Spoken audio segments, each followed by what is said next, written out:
This guy just seems absolutely consumed by the joy of the Lord. So if you want to make your way up here, he's going to be speaking tonight a little bit about our topic that we have been having recently. It's cultivating godly relationships, and he has a lot of things that he wants to share about what the Lord has been revealing to him. And we just want to honor you, and we're open. We're just excited to see what the Lord does. So good. Thank you, Eddie. Diana told me that I have 45 minutes to an hour to talk about this stuff. So that was a dangerous thing for her to say that. I've been working on this content around friendship and loneliness, and specifically how spiritual friendships, in particular, can remedy our loneliness epidemic for the last 9 years. So I got a couple of things to say. So I want to start though by telling you how I made a terrible first impression on Damien. Okay? So this was 2016, I was 23 years old, and I had just moved out here to Sioux Falls for me to start a residency at the Ransom Church. That's what got me out here. I studied pastoral ministry at the Wesleyan. So I am a freshly out of college young adult who is desperate to make friends. Okay, so when this opportunity came up for me and a couple of other young adults at Ransom, some other residents and mutual friends were hanging out for a particular weekend, Labor Day weekend, I jumped on it because, again, I'm desperate for friends, right? So we ate all the hot dogs, we played cornhole, and all that was really good, all that was really fun and dandy. But then there were, after a smaller group of us were done playing outside, we were getting hot, we wanted to go back inside to our mutual friend's living room, and we were all just kind of sitting there in a circle, kind of just, awkward, because we really all don't know each other really well, and again, I'm desperate for friends, so I break the silence, and I start telling anti-jokes. Ever heard of anti-jokes? Oh man. So I said, hey guys, have you ever heard of anti-jokes before? And they said, no, what are anti-jokes? So I told them, what's green and has 4 wheels? Grass. I light up the wheels. Yeah, and they all were just like that too. They're like, oh, okay, that's funny, but I continued on and I said, what's brown and sticky? A stick! They thought that was so funny. And I continued on. What's yellow and can't swim? A school bus! You're right on here with me, Belle. Thank you. And I just kept going. Why did the koala fall out of the tree? Because it died. See, these are hilarious, right? Runs red and bad for your teeth. A brick. Yeah. Okay? What's worse than 1 bee sting? 2 bee stings. And I just kept going and going and going with these anti-jokes, thinking these are the funniest things ever because I'm desperate for friends, I need a good first impression, and I just kept telling these anti-jokes. Well, I came to find out that who is now one of my best friends, his name is Damien, so we did have a point of reconciliation apparently at some point, told me that how oblivious I was that everyone was over those anti-jokes after the 3rd one I told. And I was completely oblivious. Had no clue. In fact, Damien was so annoyed with me that he swore in his mind, I am never going to be friends with this guy. He is so annoying, nope, want nothing to do with him. Well, again, perhaps maybe I was a little overzealous in the telling of my anti-jokes, admittedly that's probably not the best way to make a first impression, but what I did discover that evening was, unbeknownst to me that I was crazy annoying to Damien, I'm like, I really want some friends. Damien seemed like a good guy to me. He also went to Ransom, he loved Jesus, he served in a lot of ways, and so I just took that next step and asked him, would you grab coffee with me? Can we be friends, basically? And sure enough, he said, yeah, let's do it. He gave me another chance. We actually came right down here, believe it or not. We went to grab some Vietnamese food right here on the street. I can't remember exactly, it is the phone restaurant. And then before The Source was there, Black Sheep Coffee was the original coffee shop there. And it was awesome. And so we hung out, and now we are best friends. We were in each other's weddings. I officiated his wedding. He dedicated our kid to the Lord. He serves with us on kids ministry down in Vermillion, So a great friendship burst out of that. But the question that I was asking throughout that whole time when I'm just in a season of loneliness and I'm like, I need someone to be friends with me. I didn't just choose someone who was like willing to be friends with me right off the bat. I wanted to be intentional with this process because I knew that I wanted to be friends with someone who shared similar values with me. Someone who could push me on in my Christ likeness. There was a little bit of a discernment process for how to take that next step. And that kind of goes above and beyond what a lot of people do in the search for their friendships. And so the key question here is, how do we know who to befriend to better form us into Christ likeness? How do we know who to befriend to better form us into Christ likeness? In fact, that's our next slide. Bada bing, look at that. It's legit when we got a slide up there. So here's another really key truth about us as human beings, and it's that you are who you're with. You are who you're with, plain and simple. Have you ever noticed that you started to say the same things as friends when you hang out with them for a long period of time? You pick up on their mannerisms, you pick up on their accents, you start telling them some inside jokes. Never before have I ever said oofda to describe anything until I moved out here to South Dakota, right? Or here's another one of my favorite examples. When I was in high school, I never ever would have guessed that Bartle Dude tacos with the Ting Tao and the Cow Happies with the Blarden burgers would become a regular part of my vernacular. Bartle Dude tacos with the Ting Tao and the Cow Happies and the Blarden burgers. And you're like, what are you talking about, Jake, right? Bartle Dude tacos? Well, it's because I hung out with friends who stole that phrase from a YouTube video. They just said it all the time. We use it as a greeting. Bartle Dude, Val, how are you? Oh, Bartle, I'm Bartle Dude. That's what you said. So, and I continued to say it throughout high school into college because I am who I'm with. We are who we're with. We are formed by our friendships thoroughly. And the reason why is because it's by God's design. We are designed for community. Everything about who we are as individuals is so highly influenced by the people we are with. And you see this especially in Genesis chapter 2. Okay, so if you know the story, this is one of the two creation accounts that we get, specifically zooming in on the creation of Adam. God creates all of creation. He calls it all good, but then he creates humanity. He calls it all very good. Adam bears God's image and all those things. But what do you think the first thing in Genesis was that wasn't good? It's not sin. Because a lot of people think that sin was the first problem that God had to solve. I know, right? Mind-blowing. It was loneliness. Because in Genesis chapter 2:18, God turned to Adam and said, it was not good for the man to be alone. So this sparked something in him, and that makes me ask the question, why would God even allow for something as bad as loneliness to exist in his perfect creation in the first place? Maybe you ask the same question. Why would he do that? Well, get this. Despite the lack of goodness in our loneliness existed before the fall precisely because Adam was made perfect, although incomplete. He was perfect, but incomplete. I love what author and pastor Tim Keller from New York City once noted in a sermon when he said this, that Adam was not lonely because he wasn't perfect, but because he was perfect.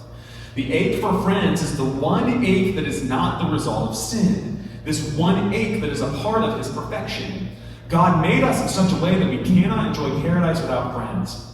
God made us in such a way that we cannot enjoy our joy without human friends. Adam had a perfect quiet time with the Lord every day, 24 hours. He never had a dry day, and yet he needed friends. So loneliness, according to the creation account, isn't just isolation from friendship, but it's actually an invitation into friendship. It's this physiological hardwiring into us that's supposed to trigger our minds to say, hey, you need connection with other people, just as hunger triggers us to want food and thirst triggers us to want water. That's what loneliness is technically supposed to be for the creation account. Right? So God tries to solve this problem by making all the animals for Adam to be a perfect Ezer or helper, a perfect helpmate for Adam, but it just wasn't cutting it. So finally, God gets to the bottom of it here in Genesis chapter 2, beginning in verse 21, when he says, so the Lord caused the man to fall into a deep sleep, and while the man slept, the Lord God took out one of the man's ribs and closed up the opening. Then the Lord God made a woman from the rib, and he brought her to the man. Get this. The word rib here in the Hebrew is actually a terrible translation for what it's meant. More literally, it's the Lord God made a woman from his side.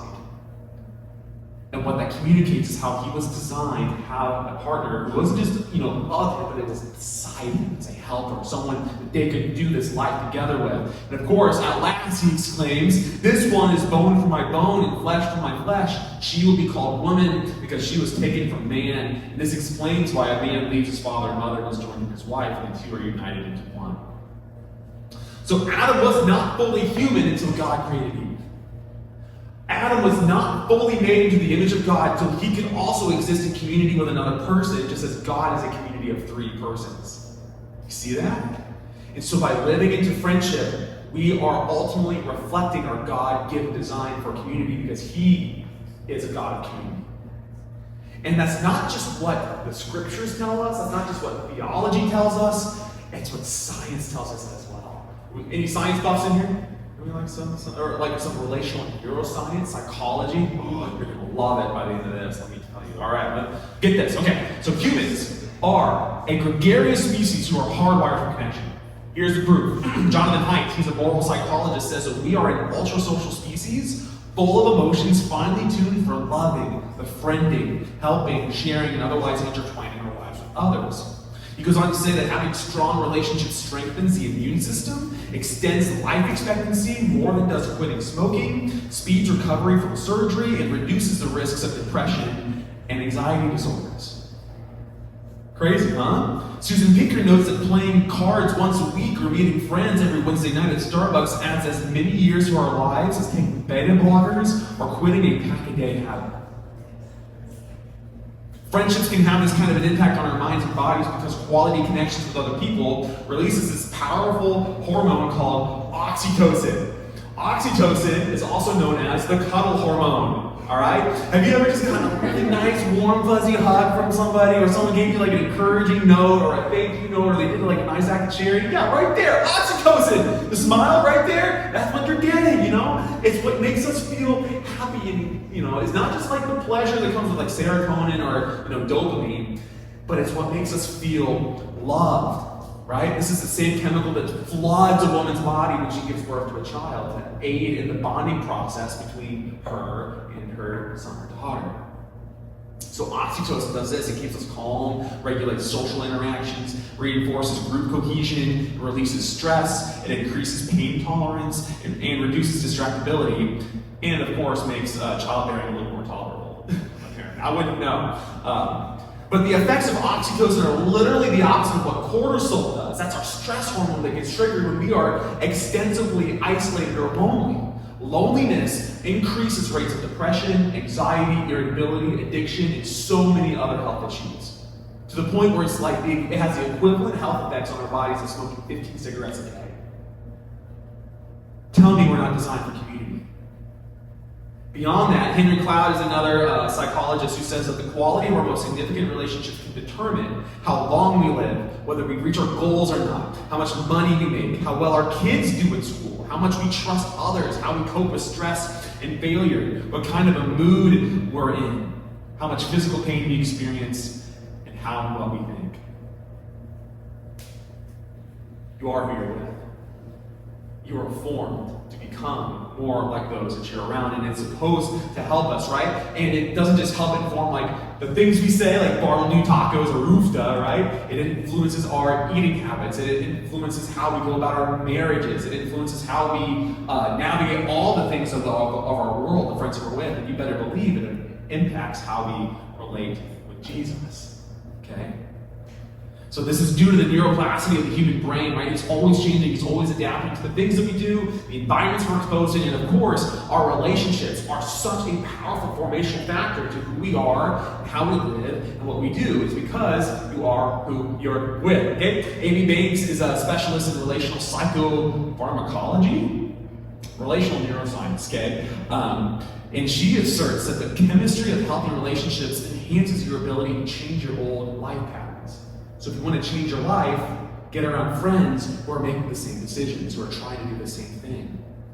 And it even goes on to say that the more time you spend in a relationship, regardless of whether it is mutual or abusive, the more that relationship is actively shaping your central nervous system. So in other words, The people you spend the most time with are going to form our brains. It's going to dig us deep into our relational patterns, in our brain patterns, and our habits. You are who you're with, right? You see that? Pretty compelling case. It's as if God designed it that way. Jonathan Haidt's again comments that we are an ultra-social creatures, and we can't be happy without having friends and secure attachments to other people. At the end of the day, when you look at happiness levels all across the board, the number one thing that determines it across cultures, across socioeconomic lines, is friendships. It's community. It's community. So, here's the truth.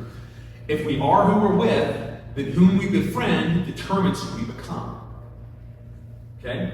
If we are who we're with, then whom we befriend determines who we become. Show me your friends, and I can tell you who you're probably going to become and what you're going to do with your life.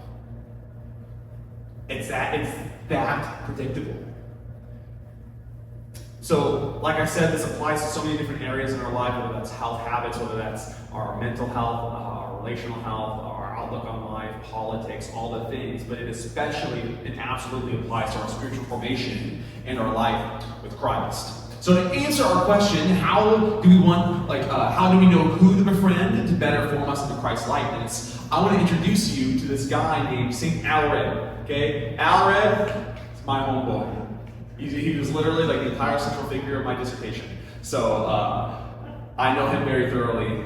He's an abbot of a monastery, or basically like lead pastor of the church, but like at a place where where monks live, is what abbots are. And he was alive in the 1100s, 12th century, in northern England, and he's labeled as the unofficial patron of spiritual friendship. Okay, so often these monks, these heads of these monasteries, reflect deeply on life with God, and they do so by writing little books or little treatises and stuff like that, So like St. Augustine, he has a number of treatises and books, right? Athanasius, these are all some common early church fathers, and St. Alred is one of them, and one of the books that he wrote is this amazing work called Spiritual Friendship that completely turned everything about how I understood friendship to be on its head. It's a beautiful articulation of how we can relate with God as our chiefest friend, and also raises the kind of friendship we can experience on this earth to a whole new level, where these friendships are founded on a mutual love of Jesus. It's so, so good. In fact, he says that spiritual friendship is the greatest good you can experience on this earth, aside from the love of Jesus himself. So what's he getting at here? So he has a lot to say about spiritual friendship. I think some of his content that's so helpful is when he talks about these three spiritual categories of friendship. Because he as he's writing this book, it's written in a way where he's telling his points by putting it in a conversational tone with some other friends there. And they ask him, how do we know who to befriend? Who are people that we should befriend? And he gives these three qualities specifically to tell you who to befriend and who to avoid. And the first type of friendship he talks about is called carnal friendship. Okay, carnal friendship. Who here is who here loves eating meat? I'm just curious. Oh man, take me to a Brazilian grill, carnival, and I can just eat as much. Yes, I can eat as much meat as I can and get sweats. Just call me a carnivore. It's awesome. And so this word carnal comes from the Greek word sarx, which literally means flesh or meat, right? But this is the word that we see in a passage like Romans 7:5, when he says, for when we were in the realm of the flesh, or in the realm of the sarx, the sinful passions aroused by the law were at work in us, so that we bore fruit for death. So flesh, carnality, is just another word for our tendency towards sin, right? So carnal friendships are friendships founded on sin primarily. Okay? He says that they spring from mutual harmony and vice, as Alred says. They're lustful, they're sinful, they're destructive, they're driven by selfish gain. There's no sense, there's no reason, there's no limitations, there's no wisdom that govern these friendships. Righteousness is the furthest thing from these people's minds. They're not only having a good time, right? You might think the thing about carnal friendships is at the beginning, you might think it's awesome. You might think that they want to be friends with you, right? Very quickly, they sweep you off into all sorts of debauchery or acts that you just never would have dreamed of committing. But because that's what you're mutually founded on, you wind up doing things you never thought you'd do. Right? It's founded on sin. You know, another way to describe what these carnal friendships look like in modern terms is what psychologist Henry Cloud calls bad connections. Okay, there's 4 kinds of quadrants of what we can have with people. There's no connection, right? Literally having no friendships with people. Bad connections, which is, obviously bad connections with harmful people. There's false connections, so this is like replacing your need for human connection with money or sex or addiction or material possessions. But then there's good connections, right? Good friendships with people who care for you. Bad connections are these relationships that can impart perfectionism or lofty expectations or unreasonable demands or critical spirit, shame, guilt, just like friendships that make you feel like garbage. And you might wonder, why would anyone ever want to be in a carnal friendship, right? Why would we want to pursue a friendship like that just puts us down so much? Well, here's the funny thing about the brain, is we are so hardwired for community that it would much rather be in an abusive, destructive friendship or relationship than have no relationships at all. So that's why you might see some people who just consistently are chronically in these really bad friendships, relationships, because it's better than nothing. And what do those friendships do? It forms them in a way that's harmful and destructive, and they often repeat it on top of people. Hurt people, right? Carnal people, carnalize people. That's not a word. I just made that up. So Alred obviously knew the danger of these. He strongly discourages any friendship that would be unbecoming of the good, is what he says. So therefore, we need to avoid them at all costs. He knew the formational power of friendships have on us before psychology was ever even a thing. So he quotes a couple of verses that I think are really helpful for us, like in 1 Corinthians 15:13, when Paul says, bad company corrupts good character. You are who you're with, right? Or Proverbs 22:24-25, when it says, don't befriend angry people or associate with hot-tempered people, or you will learn to be like them and endanger your soul. See? Or who you're with.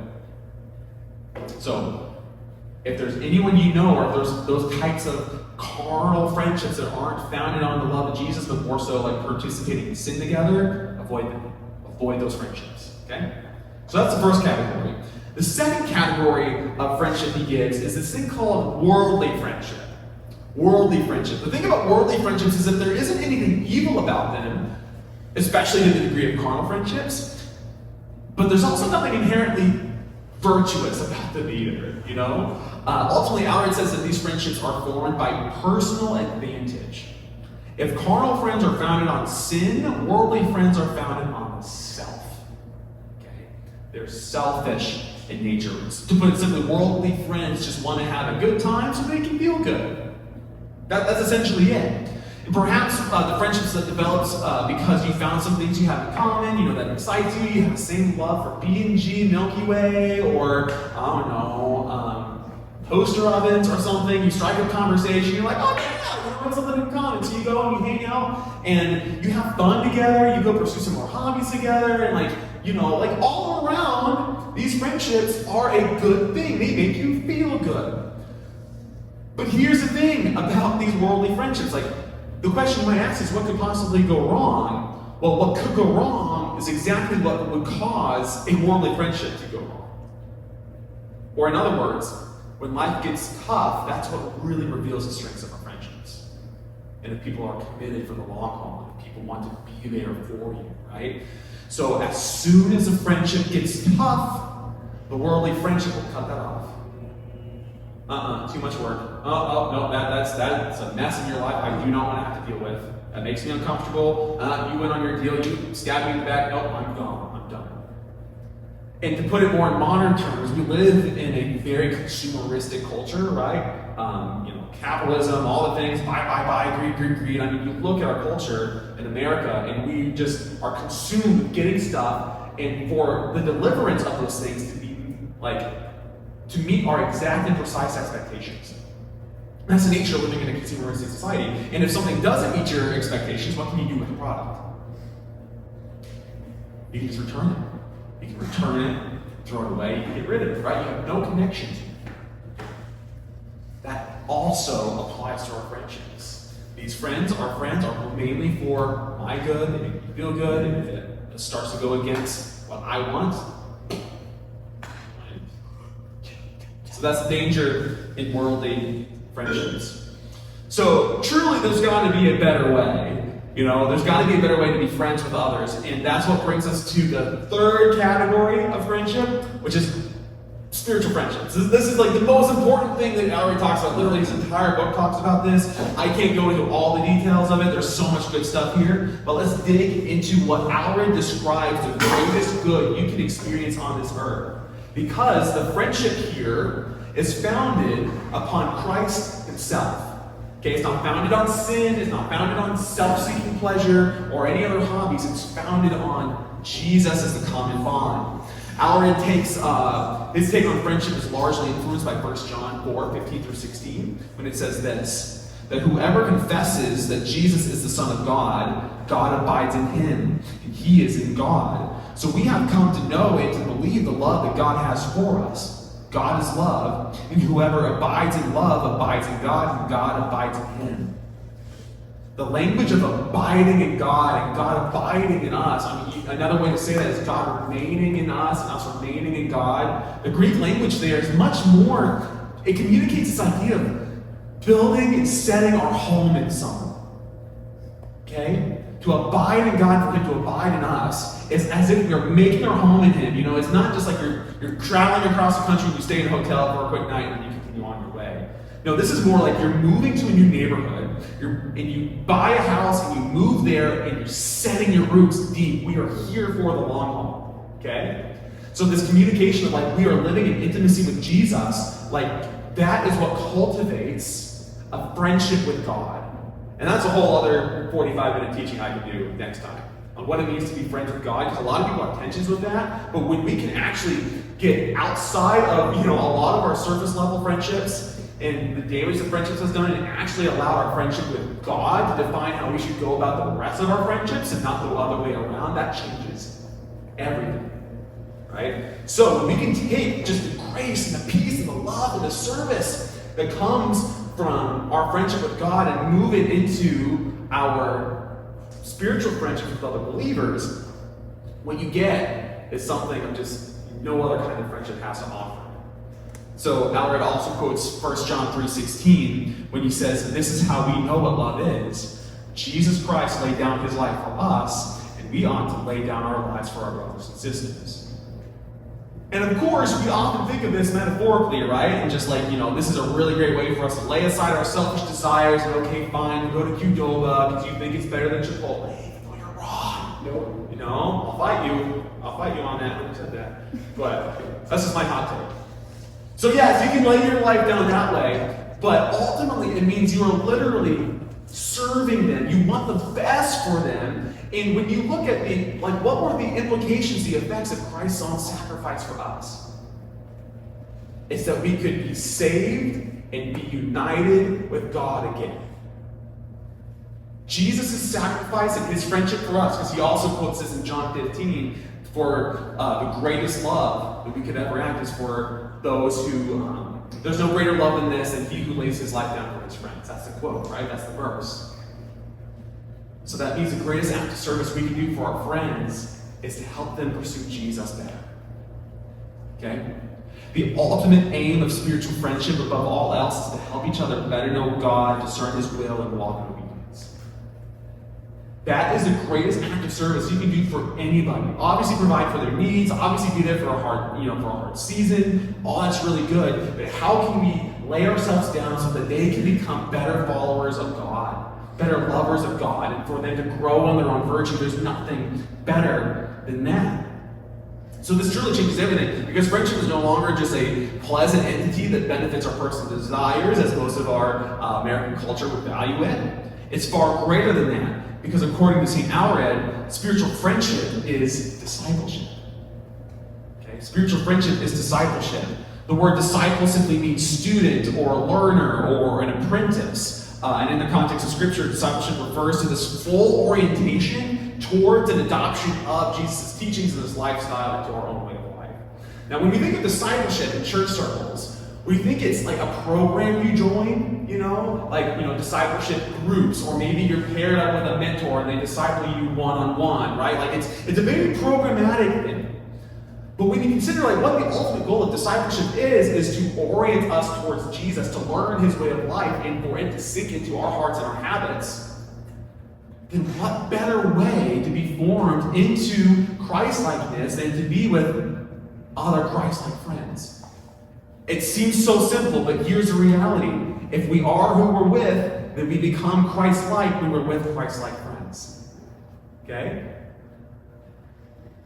We become Christ-like when we're with Christ-like friends. If we spend the most time with our spiritual friends, and God will use them to mold us into his image and form us into people of virtue. Because remember, you are who you're with. You are who you're with. The relational neuroscience proves that we are ultimately formed with the people that we spend the most time with. So that's why I love when author Brian Edgar says, to sum this up perfectly, that virtue cannot be achieved in solitude. Friendship, specifically virtuous friendship or spiritual friendship, is at the heart of Christian community. One needs friends in order to be holy. So if you want to learn how you can grow in God, how you can learn his ways and change your habits, look no further than the people in this room, or the people at your church, or the people in your small group, or the people that have a similar love for Jesus, but you've never really gotten to know them. That has the strongest possibilities for your formation than attending church or anything else. Well, I shouldn't say anything else. There's lots of things you should do, but it is very, very powerful. But there's another side to this coin, because Allery talks a lot about these three spiritual qualities or categories of friends that we can have with people. But he doesn't really flesh out the reality that we're not best friends with everybody. There's a varying degrees and lots of different kinds of friendships that we have at varying depths as well. We have some of our acquaintances, and then we got our besties, and then you have your spouses, right? Like everyone knows you at different levels. So the other side of the coin, I want to flesh out this concept called the 4 spaces of belonging. So how do we take these 3 categories and then apply them to the varying depths of friendships that we have? And this concept comes, it's quoted by a couple of people. The guy that I learned it from, his name is Joseph R. Myers. He's an entrepreneur, works with the church, does a lot of work with small groups. And basically, he fleshes this out and saying, we need to have significant belonging in all 4 of these spaces to feel like we're connected, right? And this also helps us navigate that ultimate question we're aiming at for this night. How do we know who to befriend that will ultimately form us better into Christ-likeness? So the first space that we might have relationships in is called the public space. This is 32 or more people who gather together for a common purpose. You might be in a public space and you don't know anything about the strangers by you, but the one thing that binds you together is that you're there for a common purpose. Go to Walmart. The one thing that you have in common with everybody there is you're all shopping for groceries or material goods or something, right? Or you go to a sports game. You don't know the strangers who are there in the stadium other than you have one thing in common. You're there to root on your team, You go to Chipotle and you eat the guac because you just love it and it's so much better. You need it. You go to church. Church is a public space, right? You might not know everybody there, but you have a common purpose of worshiping Jesus together. And you even see Jesus relate to people in the public space as well in his ministry. He's around crowds all the time, synagogues and cities, when he feeds the 5,000, right? That's a public space. 32 or more people who are gathered for a common purpose. That's the first space. The second space is called the social space. And these numbers aren't exact, it's an estimate, but 16 to 32 entry-level friendships who share snapshots of who they are. These might start in public spaces, or maybe some other little gatherings, like a Labor Day weekend with a bunch of young adults that I was just trying to, I was desperate for friends, 7 years ago or whatever. This is where you start to share snapshots of who you are. It's like, oh, hey, what's your name? Oh, my name's Jake. What do you do for a living? You got kids? Or, what are some of your favorite hobbies? You're starting to share those snapshots. And it's within those snapshots that you start to get a good idea of, can I vibe with this person? Do we have some of the things in common? Are we, do our personalities mesh well? And, and ultimately that kind of determines of whether you want to pursue that friendship or not. So I started sharing snapshots of myself with Damien that night. I love when he was, the snapshots he was showing me. Apparently he wasn't too fond of the snapshots I was giving him, right? But alas, it's from that social space that you can decide, I want to go a little bit deeper, and you enter the personal space. So the personal space is 4 to 16 closer friends or individuals disclose a fuller picture of who they are.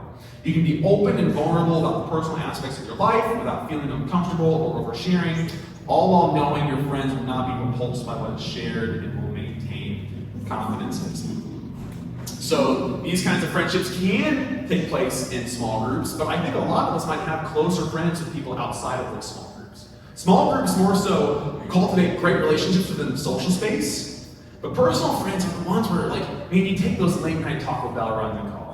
It's the ones where you grab that early coffee with, and you're really getting to talk to. It's the ones that you do road trips with. You're doing life with each other, right? At a deeper level, you're sharing more vulnerable parts of yourself. The personal space of Jesus' life, the 12 disciples, right? He did everything with them. They went everywhere. They shared a much more personal side to themselves. They disclosed a fuller picture of who they were. Then we don't hear anything about the 72 disciples that Jesus sent out. He had lots of good relationships and friendships, but it's these 12 in the personal space that we really want to know. Then lastly is the intimate space. This is 1 to 3 people who share the deepest parts of themselves without fear of judgment. This can be like a spiritual friend, obviously. This can be a mentor. This can be a spouse. This can be, a significant other, a parent. But these are people that you can share everything with, and they're not going to leave. Furthest thing from a worldly friendship, right? They're not intimidated. They're not afraid of the deepest, darkest, carnal parts of yourself. Even for Jesus, this was the 3, Peter, James, and John. The 3 who were always by his side. Who knew him intimately, and he knew them intimately. And the thing with Jesus and his friendships is, yes, in his divinity, he knew everyone equally and knows everyone equally, but you see these 4 spaces at play in his humanity and his human relationships, okay? It kind of shows us this full breadth and degree of the types of people that we can have relationships with. So with me?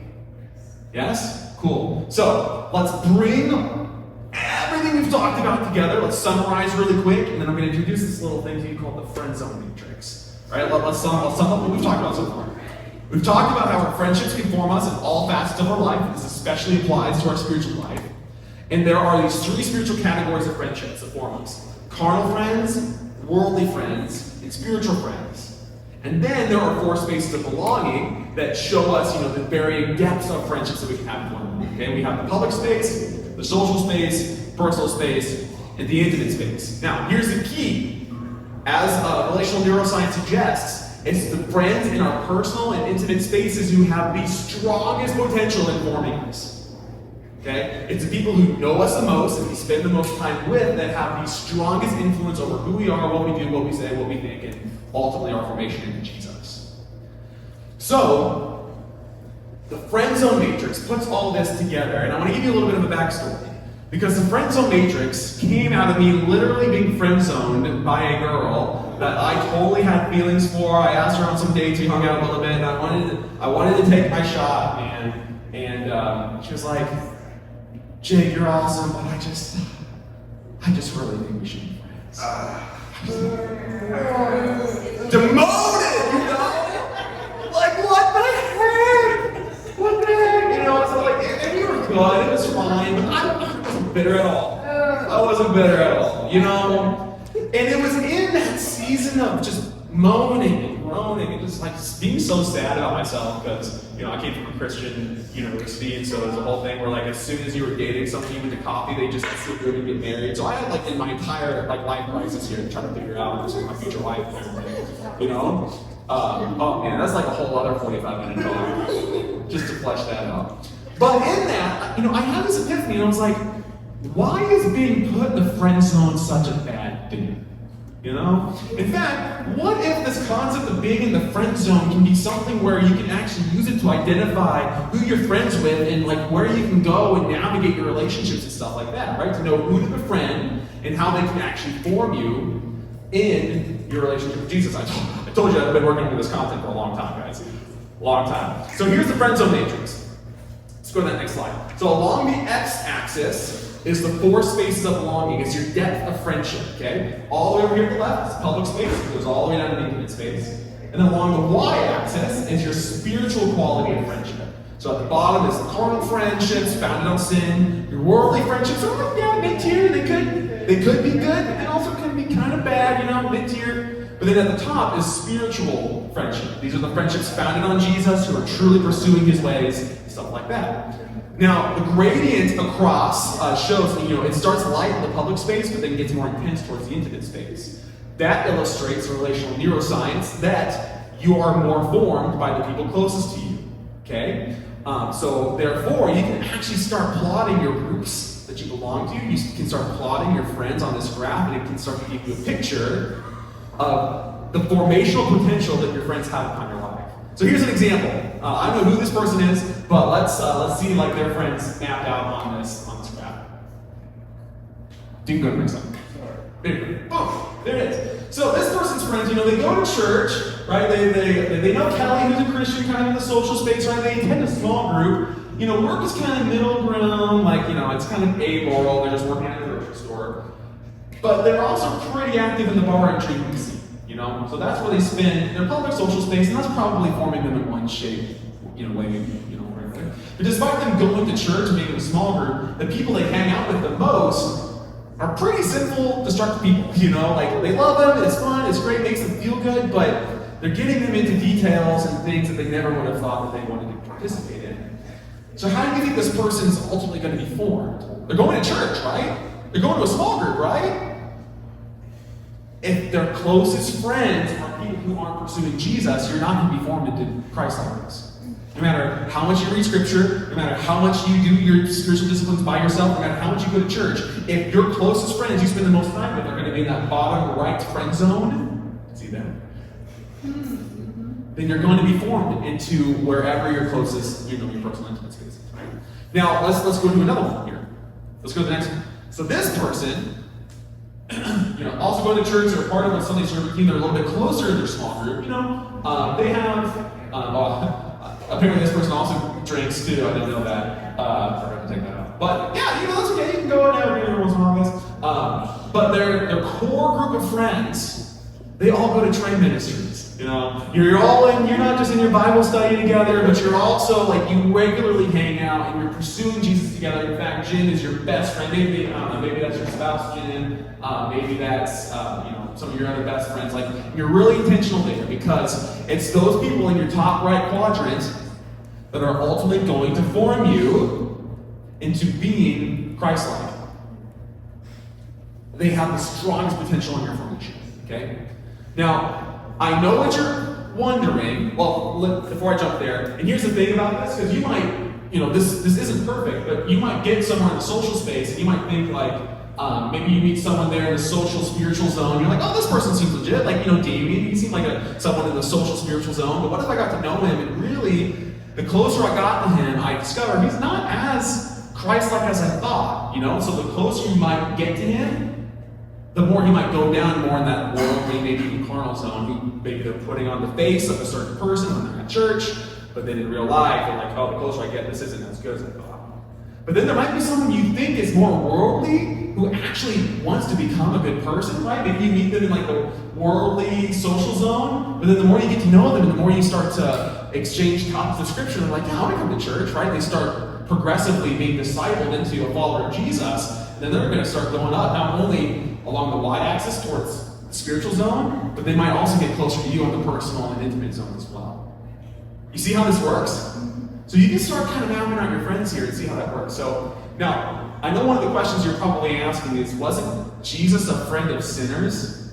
Right? Wasn't he spending time with all these people who were, considered the outcasts of society, who were just drenched in sin, prostitutes, tax collectors, and everything like that, right? So because the biggest question here is, how do we balance just being friends with Christians, fellow believers, and those who don't know Jesus? The key here, and Outward says the same thing, is we are called to love and minister to everybody. But that doesn't mean we have to be friends with everybody. See? Jesus, like, and here's a whole other theological topic, is God truly friends with everybody? Because friends suggest that you are mutually submitting to one another and you want to participate in that relationship. He loves everybody, but he's only friends with people who want to pursue that friendship. That is the nature of the free kind of relationship that friendship is. It is the only relationship we have that is not bound by anything other than your pure desire of I want to be in a relationship with that person. You don't have a marital covenant that you have to follow. You don't have biological bloodlines that hold you to your family. You don't have job descriptions that hold you in relationship to your boss, right? Friendship is the only one that is formed through free giving relationship. So, because of that, like, Jesus ultimately desires to be friends with everybody, of course. And in his humanity, he ministered to those people and invited them into greater intimacy with him. But again, you see him spend the majority of his time with those in the top right corner, the spiritual friend zones. So this is to be just a good tool for you guys to try to visualize, like, who are the people in my life that I can take to the next level, take a step of faith, invite them to coffee, start to get to know them, and see where it goes. You know, how you can identify those spiritual friendships and grow your formation with Jesus. So the last little piece here is, if you want to cultivate those personal and intimate spiritual friendships, how do you do that? Like, what are the best ways to do that? And coming out of my dissertation just this last spring, the things that I found. So what I did in my project was, my thesis was that loneliness experience will go down when young adults practice spiritual friendships with one another. So social support will increase, and sense of loneliness will decrease when they practice and experience spiritual friendship. And what they did was they split up into small groups of 3 to 5 people. And the structure of the small group, I mean, it is probably unlike anything you've ever done. Unlike studying a passage of scripture or things like that, and discussing what it means for your life, reading a book or things. And you can certainly develop spiritual friendships that way, but very rarely are small groups designed with the intention, the end goal of forming spiritual friends. And so, how this group was structured is you gathered with 3 to 5 of your friends, and you just went around in a circle, and the first person had up to 10 minutes to just talk about whatever they needed to talk about. Whatever was on their mind, whatever they needed to get out, they just needed to be vulnerable. And then they get 10 minutes of everyone else in the group only responding by asking questions. Specifically, questions that help them see, how do you see God in this situation? What do you think God is teaching you? What new part about yourself are you learning? What do you think is going to come out of this 5 years from now? Or really intentional questions of, like, one, just really trying to understand what the person was saying, but then also guiding them back to see, how is God present in the midst of this? And the results were crazy, because almost all across the board, people's loneliness decreased from the sense of practicing vulnerability every week with people, to see them, to love them, to hear them, no matter what they're going to say. You're not going to say anything that's going to cause us to leave, because we vow to be in this kind of a relationship, this friendship together, right? And ultimately, so they're practicing this in the intimate zone. They're sharing all this stuff vulnerably. But what's really cool is, when you go back to the garden, you see Adam and Eve and God there. What were they? They were naked and unashamed. Yes, and that obviously meant physically, but it also meant emotionally. They had nothing to hide. They had nothing to hide. And so in our friendships as well, there's a sense that if we want to grow in intimacy with one another, if we want to grow in our relationships with one another and with Jesus, it has to be this ability for us to share ourselves at vulnerable levels, to talk about the hard things, and know that they're not going to leave. And that draws us closer to each other, that draws us closer to God in really powerful ways. So, that's something that's hard, and a lot of people don't think about. If I want to grow in my friendship, with this person, then I'm going to sit down with them and just talk about the hard things in our life. The vulnerability increases connection, draws you closer to one another. You're going to further reinforce each other. And if you can do it over a Chipotle burrito, it's that much better. So good. That one took 50 minutes. That's awesome. Look at that. So, I don't know what we do next, Eddie, but if you guys want, if you want a little bit of time of Q&A, I know we talked a lot There's even so much more I can talk about, but yeah, what questions do you guys have? How can we flesh this out? The dissertation. Yeah. About what? For what? Yeah, so I just finished my doctorate of ministry, which is so unfortunate. You know, a doctorate of philosophy is called a PhD. A doctorate of ministry is called a DD. So I got a DD. It sure feels like I got a DD. You know, like it's a seminary degree, you know? It's like, man, exercise is figuring out. There's a doctorate of ministry in spiritual formation, and my topic was how a local church can remedy loneliness in young adults through spiritual friendship by looking at all the stuff that I talked about with Alred's doctrines and theology of spiritual friendship and putting it into practice in a way where we can actually see connection increase and loneliness decrease through it. So, yeah, just finished as of August 1st. Oh my gosh, 3 years. So, thank you. We're working on the book right now, so hopefully it'll be released in a couple months. But yes. Okay, so I have another question. Yeah. So when you were put in the friend zone, do you think that you're kind of like heartbroken more so because your level of structured vulnerability goes away to some sense because you're starting to build that trust with that person, but now that level of vulnerability is now taken away, so you have to find a new person to kind of do that with? Yeah. Are you talking like when all my hopes and dreams were crushed? Yeah. Yes. Yes. I think in that instance is because I was 24 and I was really excited about the possibility of a relationship, you know. But it's also that expectation of, because you know when you're entering into that kind of an intimate relationship, the goal is you're going to share more of yourself with that person than anybody else. You know, you're going to be emotionally vulnerable and all that, so you look forward to that. And so, well, the possibilities of that not working out obviously was a bummer. But here's the other side of that. You know, we also live in a culture that's infatuated with romance, and they try to put all of the relational eggs in the marriage basket or in the significant other basket.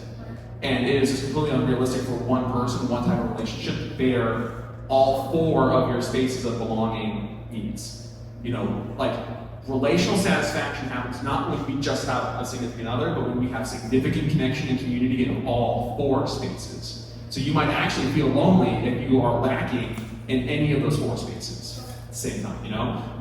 So yeah, and that's why divorce is so heart-wrenching, you know, or like the breaking up any emotionally tight friendship, you know, because you share that much of yourself with another person, and then to have that gone, it's literally, it feels like you're losing a part of your heart, you're losing a part of your soul because of how you share yourself with that person. You know, there's soul bonds that are happening at that level, you know? So that's what makes it so powerful, and that's what makes it so devastating for those friendships. Wow, you know. Great question. Yeah? So how do you make it known to a person if you can see that they're lacking in some of those areas, like they're spending more time in the last 2 rather than the first 2? Mm-hmm. But and you know that they're lacking, but they have no desire to fill up in those 2 spaces. Yeah. How do you get known to them to help them, like, hey, like, you know, this thing you're doing, this thing as you record, is you're focusing all this time on this one person. Mm-hmm. Yeah, so like, you're saying like, someone who's focusing all in on one type of relationship, you want them to pull back or remember like, hey, you have all these other kinds of friends that you want. It takes that honest and vulnerable conversation. In fact, Alec talks about one of the qualities of spiritual friendship is that you can be frank with one another. You don't have the fear, like you can call each other out of your sin. And you can call each other out, you know, and calling them out just sounds so harsh, but like you can be frank and saying like, I've noticed this, here's how I feel about it, and honestly, like I think it would be better for you and everybody, like for you to explain to your friends, you know. So it's an important way of helping them grow into Christ-likeness, for them to remember, you know, you need other people outside of that. You know, so that's yeah, absolutely a good thing to say for someone that you know. How do you deal with that, like, singleness, I guess? Sure. Could you expound a little bit more on Sure. So, like, you're longing for a deeper connection with someone, but you have, like, friends in all the other areas.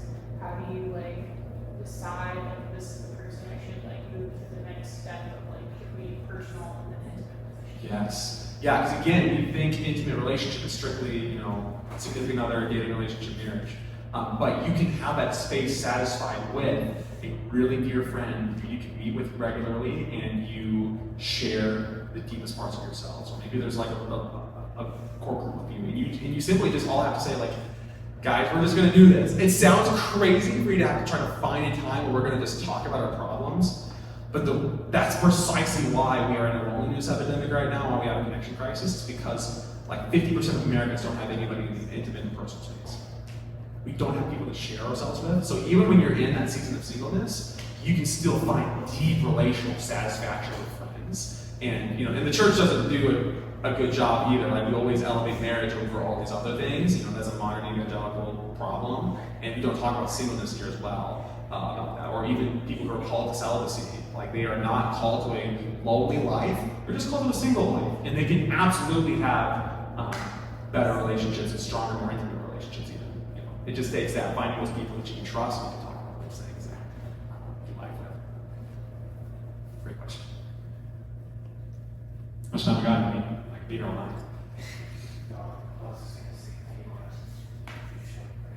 Yeah, I'll have to close. Perfect. Anything else? Yeah, let me pray. Lord Jesus, thank you so much for your friendship with us. That you no longer call us servants, as you told your disciples that night in the upper room, but that you call us friends. And may we learn to live into that friendship with you, and that we can ground our relationship with you with the free grace that you give us, and that we can choose to love you and do as you want us to do, to obey your commandments, not because we have to, like a servant, but because we want to, like a friend, doing our other friends' wishes. And Lord, may you just guide us here too, as we're just discovering how we can be better friends with other people and how we can grow our friendships with other believers in a way that forms us more to your image, but also bears us so much potential to reach the world, where we can have that home base of personal and intimate spiritual friends that can also reach out to reach a broken world and invite them into your church, the greatest friend group to ever exist. Lord Jesus, thank you for Trey. I pray that you can bless this ministry here in Sioux Falls, and just that they continue to grow and flourish and prosper. May your kingdom come here, and we love you so much. Can you even pray? Amen?